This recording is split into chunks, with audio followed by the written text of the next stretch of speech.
Ating simula ng umaga ng mga balitang dapat nating malaman sa 774 Balita Ngayon. 774 Balita Ngayon. 30 minutong pag-uulat ng mga impormasyon at mga pangyayari sa loob at labas ng bansa. 774 Balita Ngayon. Kasama ang buong pwersa ng 774 News Team. 774 Balita Ngayon. Sa himpilang pinagkakatiwalaan sa balita at serbisyo publiko. DWWW 774, your ultimate news and music radio. At ngayon, narito ang inyong mga tagapagbalita. 774 Balita Ngayon.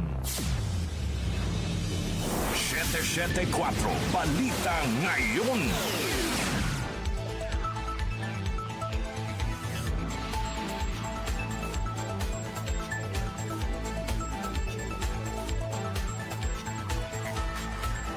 Magandang umaga, Luzon, Visayas at Mindanao. Ngayon po ay araw ng Huwebes, October 30, 2025.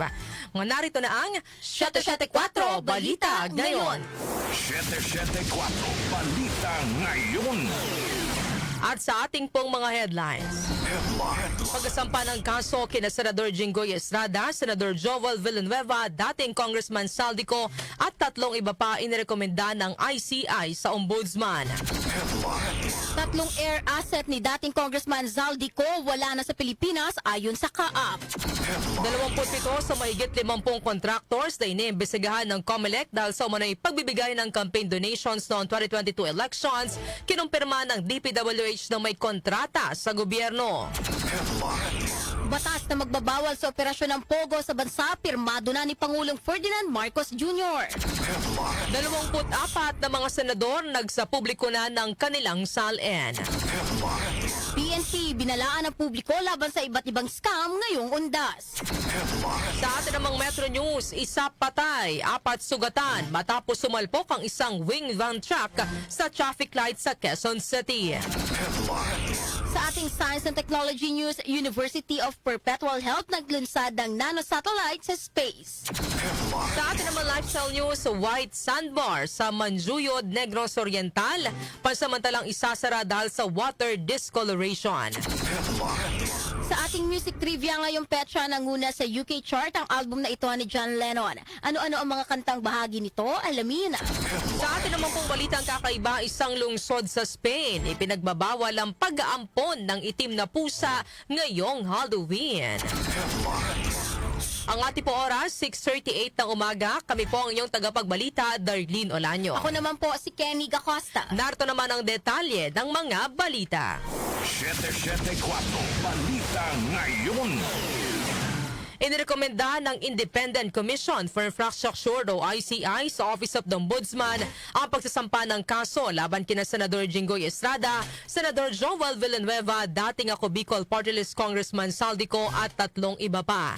Ito ay may kaugnayan sa umano'y pagkakasangkot ng mga ito sa anomalya sa flood control projects. Ang pagsasampa ng kaso sa naturang mga individual ay kabilang sa isinumiting interim report at rekomendasyon ng ICI kay Ombudsman Jesus Crispin Remulla kahapon.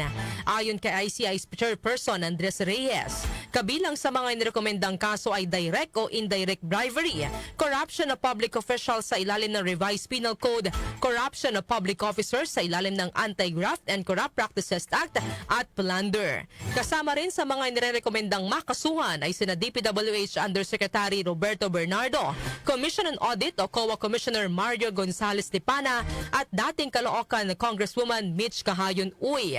Ito ang ikalawang rekomendasyon ng ICI sa Ombudsman habang nagpapatuloy ang investigasyon sa mga anomalya sa flood control projects ng pamahalaan. 774 Balita Ngayon.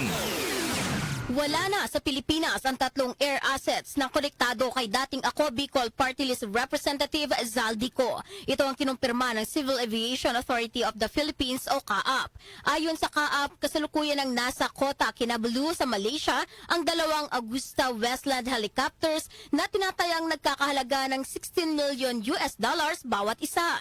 Lumipad umano patungong Malaysia ang 2 helicopters noong August 20 at September 11. Ang Gulfstream 350 Sub-Zero jet naman na tinatayang nagkakahalaga ng $36 million ay dinala sa Singapore noong pang August 16. Inihayag ng kaap na wala pa silang natatanggap na freeze order mula sa Anti-Money Laundering Council o AMLAC, kaya't hindi nila pwedeng harangin ang paggalaw ng naturang mga air asset. Sinabi naman ni DPWH Secretary Vince Dizon na kahit wala na sa bansa ang naturang mga air asset, hindi naman ito maaring maibenta dahil nananatili pa rin itong nakarehistro sa kaap. 774 Balita Ngayon. Kinumpirma naman ng DPWH na 27 mula sa 54 na kontraktor na inimbestigahan ng COMELEC dahil sa umano'y illegal campaign donations noong May 2022 elections ang mayroong existing contract sa gobyerno.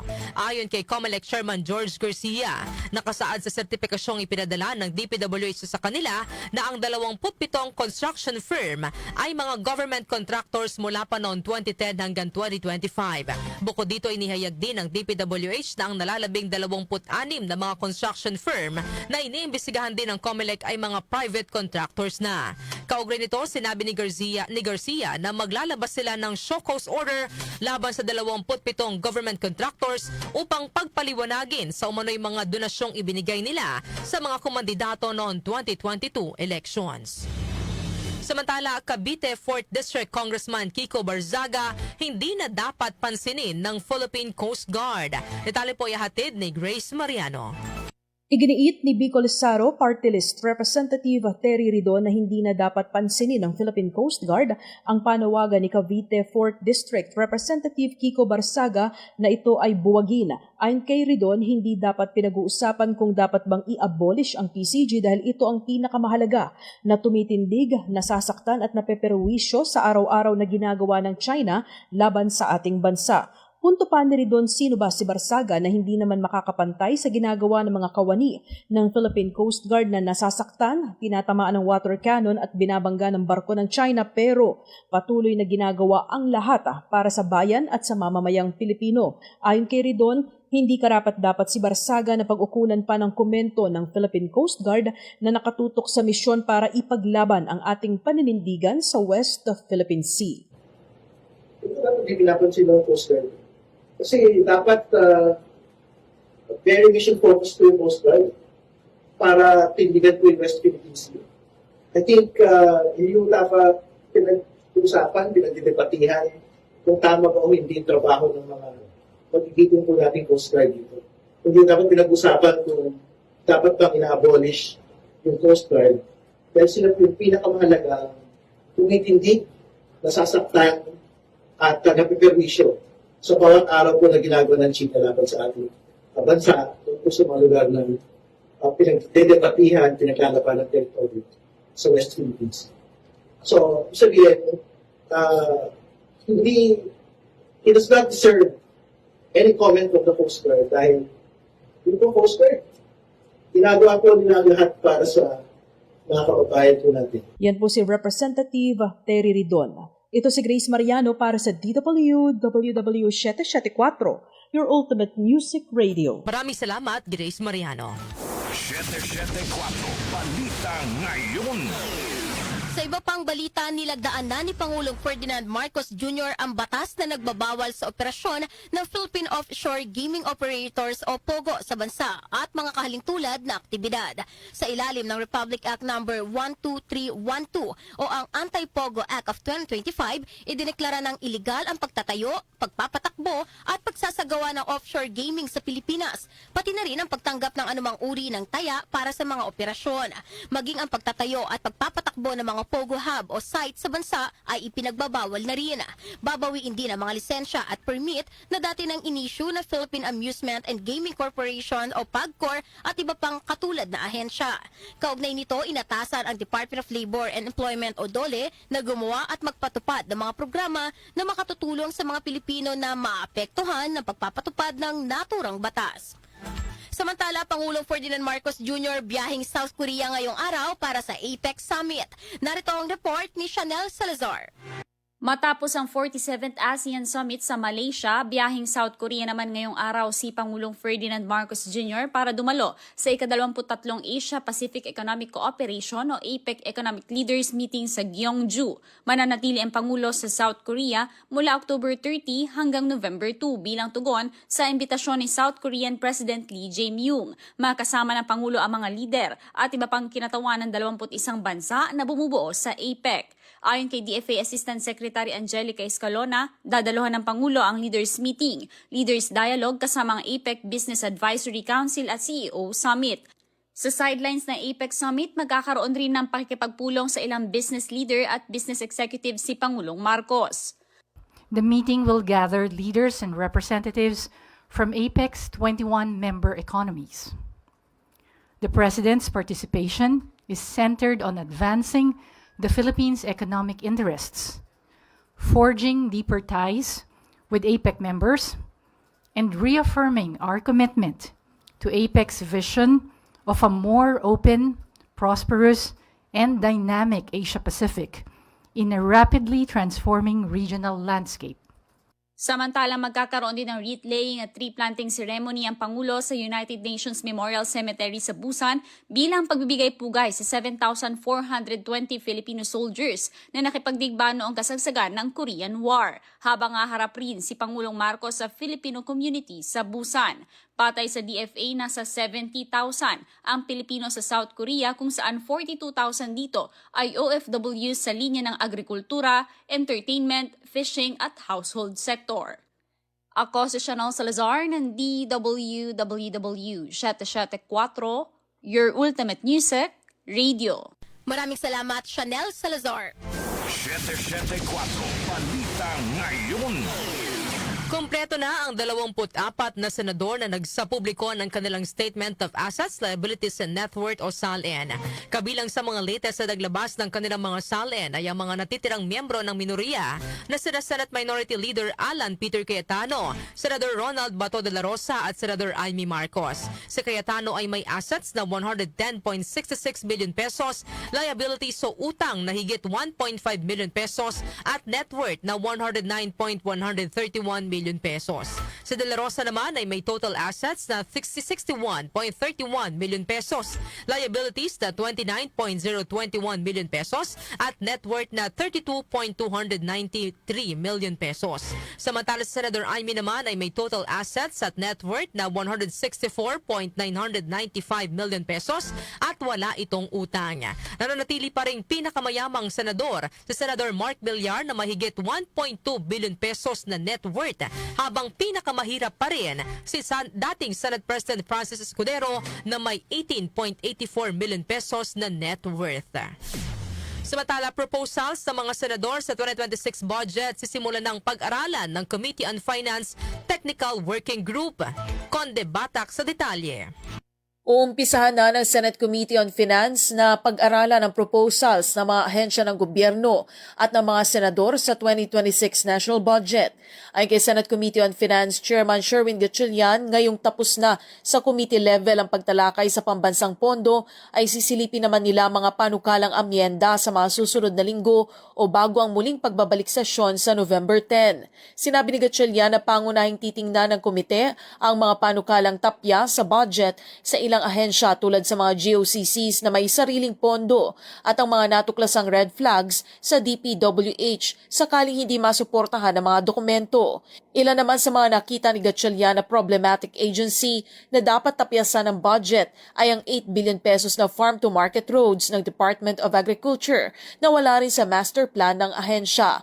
Pag-aaralan din ang mga tanggapan na may mababang utilization rate at ang posibleng pagdadagdag sa pondo ng ilang ahensya tulad sa education subsidy ng CHED. Sa pagbabalik sesyon naman ay inaasahang maisasalang na sa plenary deliberation ang 2026 national budget. Conde Batak ng DWWW 774, Your Ultimate Music Radio. Maraming salamat, Conde Batak. 774 Balita Ngayon. Pinag-iingat ng Philippine National Police ang publiko laban sa mga Airbnb scams at rent-tangay schemes ngayong undas. Ayon kay PNP spokesperson Police Brigadier General Randolph Tuanyo, dumarami ang mga manloloko tuwing ganitong panahon dahil marami ang bumibiyahe pauwi sa mga probinsya o nagbabakasyon. Kaya paalala ni Tuanyo, maging mapanuri at huwag basta-basta magtitiwala sa mga online offers, lalo na kung ito ay too good to be true. Kasabay nito, maglalabas ang hiwalay na paalala at advisory ang Philippine Highway Patrol Group at Anti-Cybercrime Group upang gabayan ang mga motorista at biyahero kung paano makakaiwas sa mga ganitong modus. Layo ng PNP na matiyak ang ligtas, maayos at scam-free na paggunita ng undas sa buong bansa. Samantala, mahigit 12,000 pulis at force multipliers ipakakalat sa gitnang Luzon ngayong undas. Narito ang report ni Angel Garcia.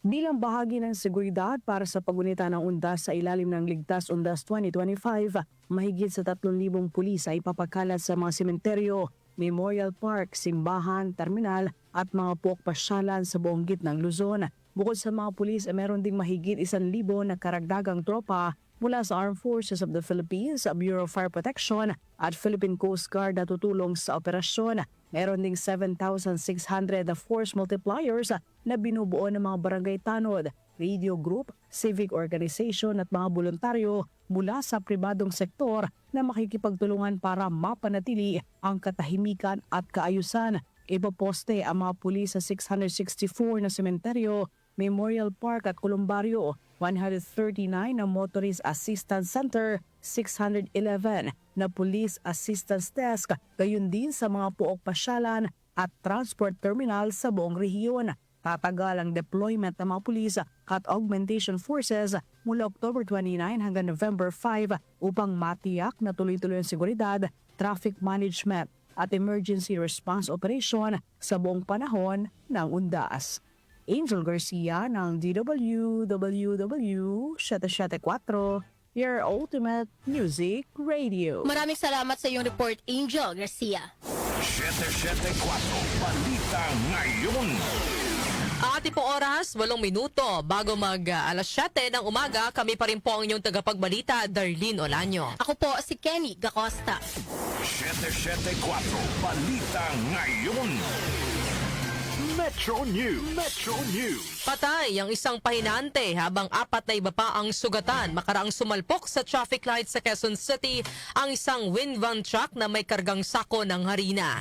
Ayon sa Quezon City Police District, naganap ang aksidente sa intersection ng Mindanao at Congressional Avenues sa Barangay Bahay Toro, Quezon City kahapon ng madaling araw. Batay sa investigasyon, patungong North Avenue ang wing van truck nang mawala ng kontrol ang driver matapos umanong mag-malfunction ang preno. Unang nabangga ng truck ang isang sedan at isang taxicab bago bumangga sa poste ng traffic light. Hawak na ng motoridad ang driver ng truck na maharap sa kasong reckless imprudence resulting homicide, multiple physical injuries at damage to properties. Foreign exchange rates. Foreign exchange rates. Narito na ang update sa ating foreign exchange rates. Ang palitan ng piso kontra dolyar ay nasa 59 pesos and 10 centavos. Nasa 68 pesos and 87 centavos naman ang palitan ng piso kontra euro. Habang ang British pound ay nasa 78 pesos and 50 centavos. Ang palitan naman ng piso kontra Saudi Riyal ay nasa 15 pesos and 76 centavos. Habang ang Japanese yen ay nasa 39 centavos. Lotto results. Lotto results. Update naman po tayo sa resulta ng Lotto. Ihatid po sa atin ni Jonah Bakiran. Jonah? Narito na ang mga lumabas na winning combination sa Grand Lotto 655 na binola kagabi October 29, 41, 3, 49, 48, 13, at 19. Kung saan walang nanalo ng 91 million pesos na premyo. Ang bola naman sa Mega Lotto 645 ay ang 24, 29, 36, 9, 38, at 43. Kung saan walang maswerteng nanalo ng 32,180,229 pesos and 60 centavos na jackpot prize. Ako po si Jonah Bakira na nagsasabing wag lang umasa sa bola, tumaya sa buhay para makajackpot ka ng tagumpay. Maraming salamat, Jonah Bakiran. Science and Technology. Science and Technology. Para sa ating Science and Technology News, University of Perpetual Health nag-launch ng nanosatellite sa space. Detalye ihatid ni Rose May Miranda.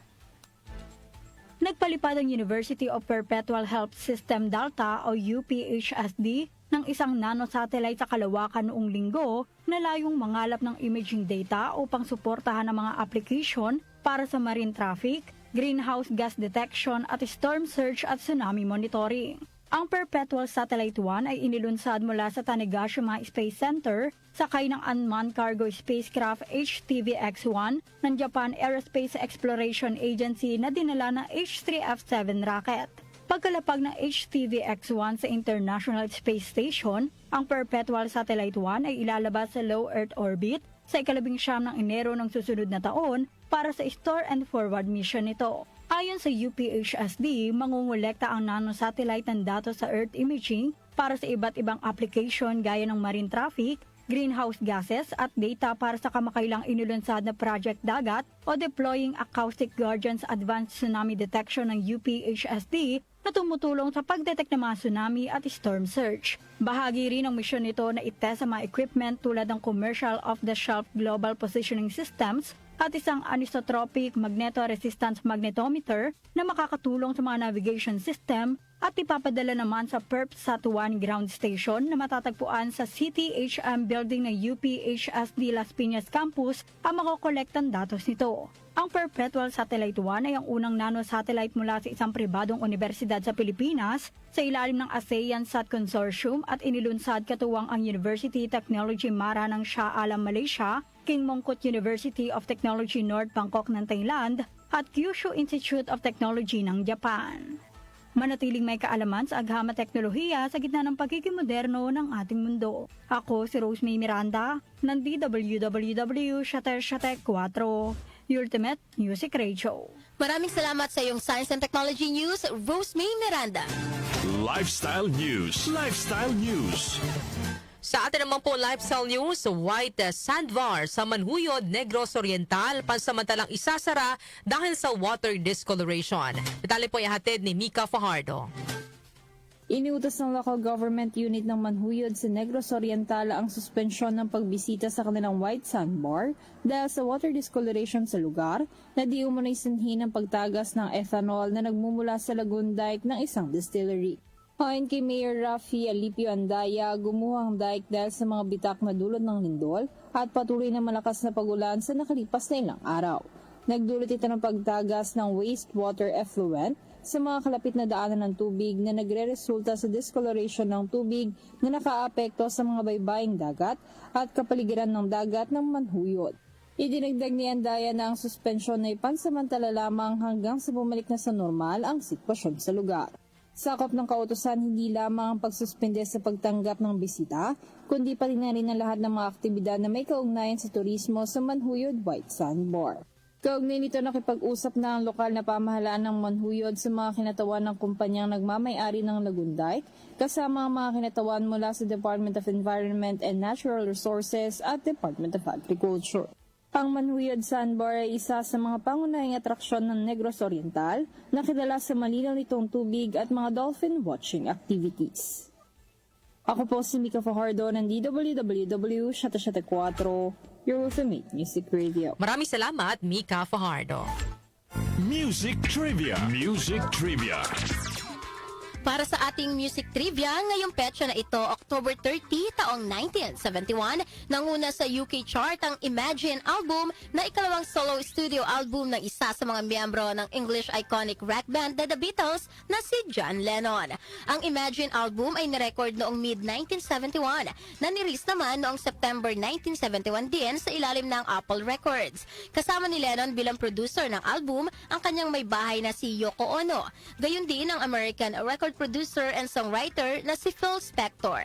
Maliban sa UK, nag-number 1 din ang Imagine album sa US Billboard 200, Australian chart at sa marami pang bansa.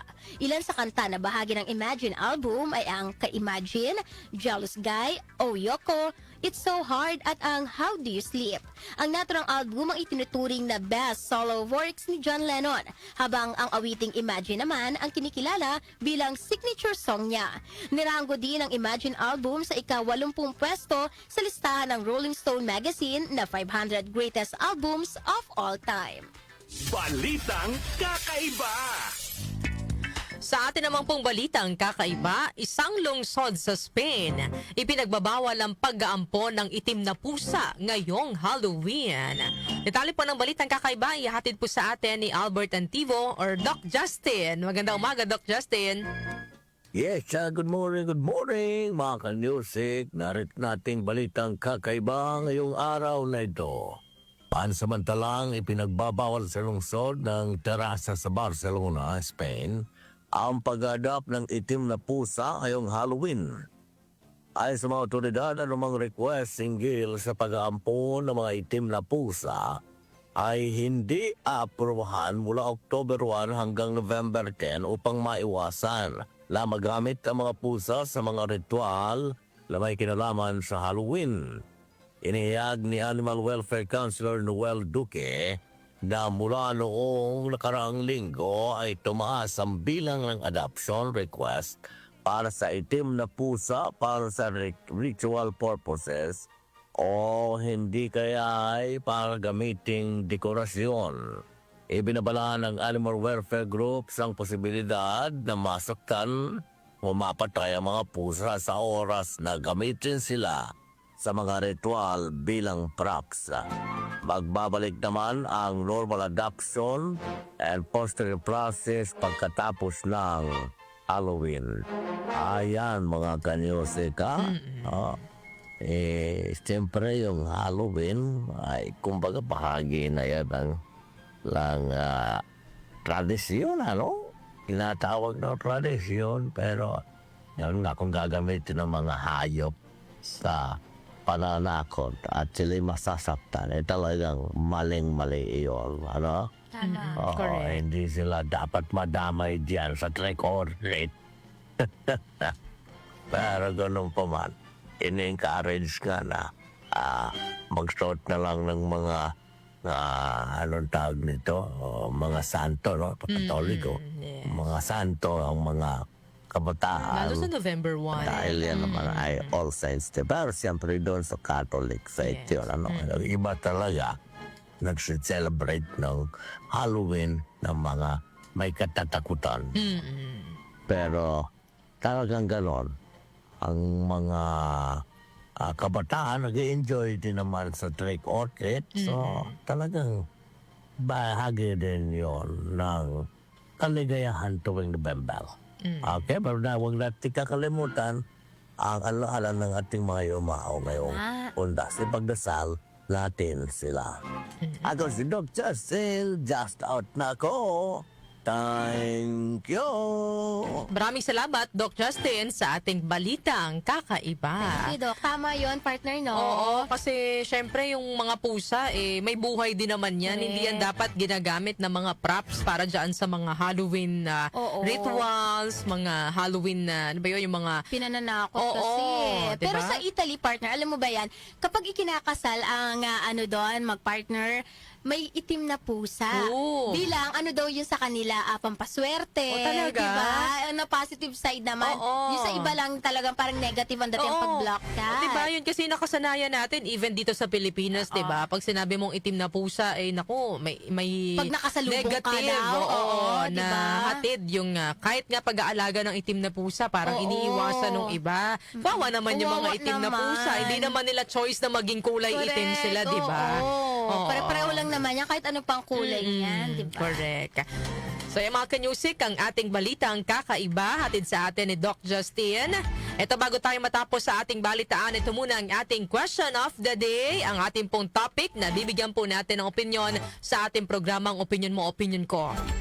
Inaasahan ba ninyo ang mga personalidad na inirekomenda ng ICI na sampahan ng kaso? At kontento ba kayo mga kanyusik? Siguro itanong ko na din ito. Kontento ba kayo sa mga lumabas na pangalan sa rekomendasyon po ng ICI na sampahan ng kaso ng Ombudsman? So yan mga kanyusik, ang ating pong bibigyan ng opinyon mamaya po sa ating programang Opinion Mo, Opinion Ko. At yan po ang mga may init na balita ngayong araw po ng Huwebes, October 30, 2025. Kami po ang iyong tagapagbalita, Darlene Olanyo. Ako naman po si Kenny Gacosta. Dapat sa inyo ang 774 Balita Ngayon. 774 Balita Ngayon.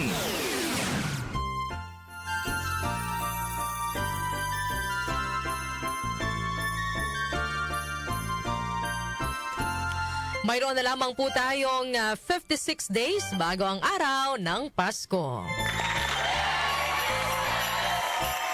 Ang ating po oras, 7:05 ng umaga.